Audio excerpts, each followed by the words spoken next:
पवन digital recording studio Bakhtiyarpur Patna डाला धाके डाला धाके DJ Amit Tiwari DJ Amit Tiwari DJ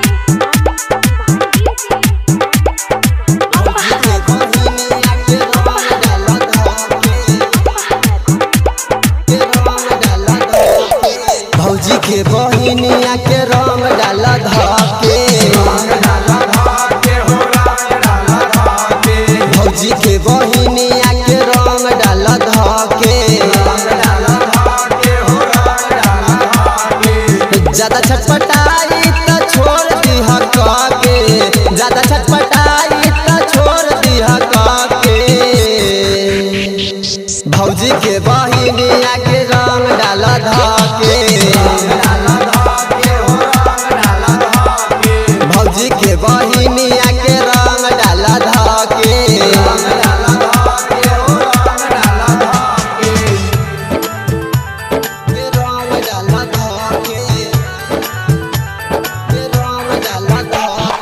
DJ Amit Tiwari DJ Amit Tiwari DJ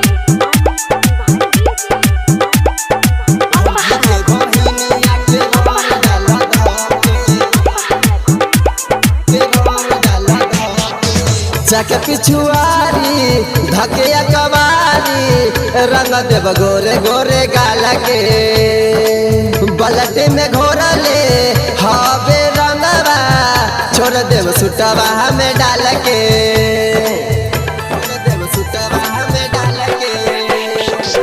जक पिछुआरी धकिया कवारी रंग देव गोरे गोरे गाल के बलटे में घोरले हवे रंगवा छोड़ देव सुटवा में डाल के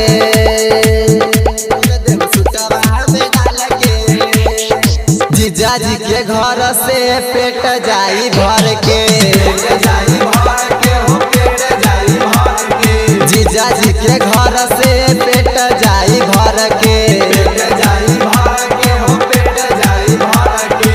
ज्यादा छटपटाई त छोड़ दीह काके ज्यादा छटपटाई त छोड़ दीह काके भौजी के बहिनिया के रंग डाला धाके भौजी के बहिनिया के रंग डाला धाके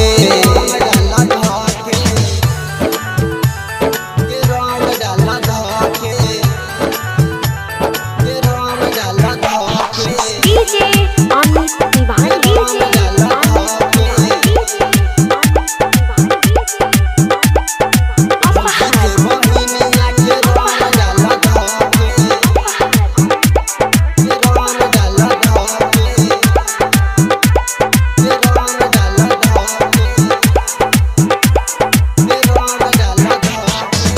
कते बरियारी मोट पिचकारी डाल द इन कर सलवार में होली के माजा रह जाई ताजा तबे बुझाई कुमार में कते बरियारी मोट पिचकारी डाल देव इन कर सलवार में होली के माजा रह जाई ताजा तबे बुझाई कुमार में